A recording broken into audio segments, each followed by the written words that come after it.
Hey guys, Dice Rolling here with an original versus sequel review of The Conjuring versus The Conjuring 2. As always, I'll be deciding at the end of the video which one is better. So without further ado, this is my Conjuring versus The Conjuring 2 review. Both movies are directed by James Wan, with the first one having been released in 2013 and the sequel having been released just this year. They're supposed to be based on true cases of Ed and Lorraine Warren, the paranormal investigation couple. The original movie starts off with two women talking with the Warrens about a possessed doll that came into their possession. And this doll turns out to be Annabelle from, well, Annabelle. It seems like this would make a lot more sense if you watched the Annabelle movie before this one. After this, we're shown that this was some sort of presentation by the Warrens on the supernatural.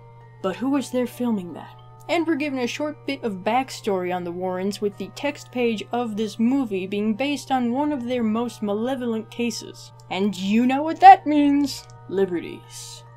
Creative liberties as far as the eye can see. It then cuts to a family moving into their new home in Rhode Island. Now let's see, we have a moody teenager who is entirely thrilled with moving, a dog that refuses to enter the house, a musical montage of the family settling into the house, and one of the kids finds a creepy old music box outside that she then proceeds to bring inside. We're off to a good start. They find the blocked-off basement with some old possessions of the previous residents. The next morning, the mother finds a bruise on her leg, everyone's complaining that the house is cold, the clock stopped at the exact same time, there's a dead smell in one of the girls' rooms, and the dog is dead. Good. Great. How far into this movie are we? 16 minutes? Yeah, good. We visit with the Warrens for a brief moment just to remind us that Annabelle is in their museum, and then we go back to the family where everyone's left the house except for the mother and the youngest daughter, which is the best time to play their game of hide and clap. Nothing could possibly go wrong here, and not much does, actually. So half an hour into the movie, we get a decent bit of poltergeist activity with door slamming and child taunting. So the Warrens head out to a house after a priest calls them onto the case. But it's not the household we're concerned about. Instead, we get to see some more bruises, laundry folding, and late-night clapping. But not like that. On the bright side, some portraits are destroyed, and the mom goes to investigate. Bad move number one, she does this. Who is that? And then proceeds to go into the basement, where she tries to reprimand the spirit, who promptly slams her ass down the stairs. The bruises were a warning.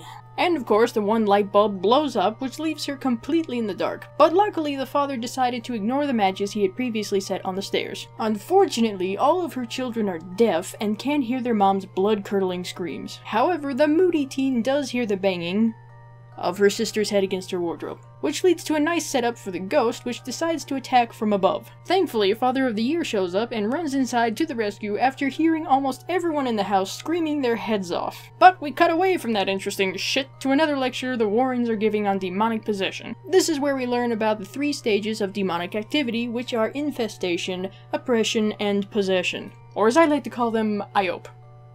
As in, I hope in the next hour of this movie, the family calls a priest to fumigate the house. Also, cameo from Lorraine Warren herself. So the mother asks the Warrens to investigate the house, and the Warrens tell them they have an infestation of spirits with a particularly hateful one that latched itself onto the family. So they return to their own home and do some research where they find out that a witch had cursed the land and many people who had lived there had eventually died because of that. Then we get another musical montage of the Warren group setting up ghost equipment throughout the family's house. Aside from banging doors, not much happens until the next day when the mother gets possessed by the witch's spirit. That night, Lorraine realizes that the mother is being possessed, as it was how another mother on the property had killed her son. So the same will probably be true with this family. And the witch also knows about Ed and Lorraine's daughter through the locket that Lorraine had been given by her. So the witch starts scaring the shit out of their daughter too. The mother then takes 2 of her youngest daughters back to the house to try to kill them, but the Warrens and the father arrive in time to stop her and restrain her for an exorcism, which also apparently summons Alfred Hitchcock's birds to the residence. So the exorcism is successful and nobody dies. That's either a good or a bad thing, depending on your point of view.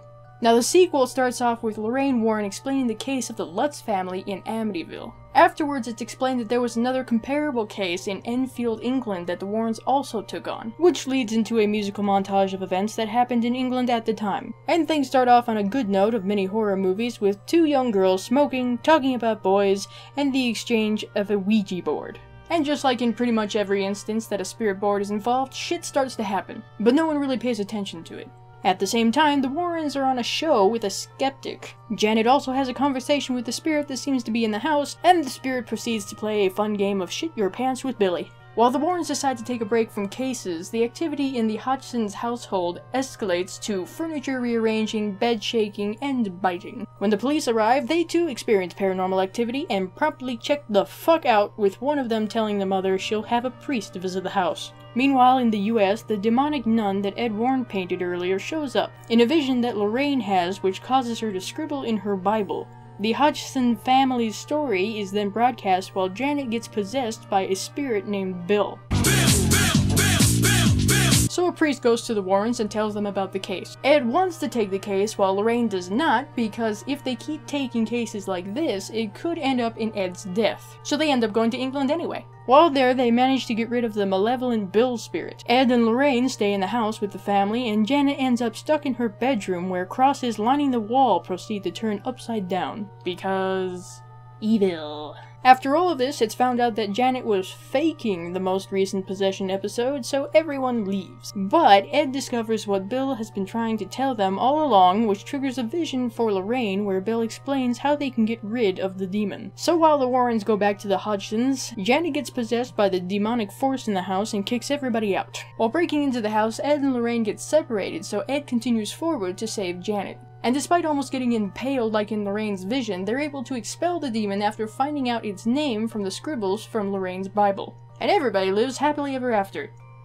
With the mother dying sometime afterwards in the same chair that Bill had. Why didn't they get rid of that? So that was The Conjuring and The Conjuring 2. Going into this review, I really did not expect very much from either of these movies, despite hearing that the second one was much better than the first. However, despite the first one starting off a bit slow and lackluster, I have to say I actually really enjoyed it. And I actually enjoyed both of them. But which one is really better? Since we're told from the start that these movies are based off of the actual cases of Ed and Lorraine Warren, we pretty much know not to put too much faith into the true portrayal of them. With that being said, on a purely entertainment level, both of these movies do a pretty good job of building up an intense atmosphere, without relying too heavily on jump scares or over-the-top acting. The actors themselves did a pretty good job for their parts, and both plotlines went pretty well with the actual events of the hauntings. And actually, you know what, can we just thank this man for a moment? For creating two movies that actually work, that are actually scary and don't make you wish you had those 4 hours of your life back. This is what a good haunting movie director looks like. Just take it in, because directors like this are like leprechauns. And also thank you, Mr. Wan, for making Nun scary. Again. So in the original versus sequel, The Conjuring versus The Conjuring 2, I have to say that the original wins this one. It feels more real and is just a touch more believable than the sequel. But it's still a close call, and I do recommend you see both of these films. You may even want to watch Annabelle first. Maybe. Thank you for watching this review. If you enjoyed this video, give it a like to let me know. Don't forget to leave a comment down below telling me what you think of these movies and which one you think is better. Also, don't forget to share this video to help the channel grow and subscribe for more videos like this. See you later.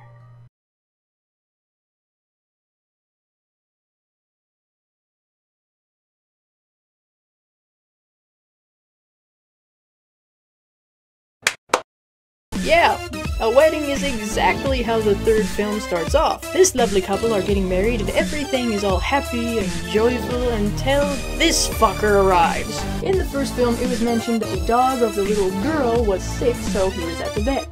The dog ended up attacking people because he was infected. This guy is one of those people, so in a way this is also kind of a prequel. The festivities continue, but the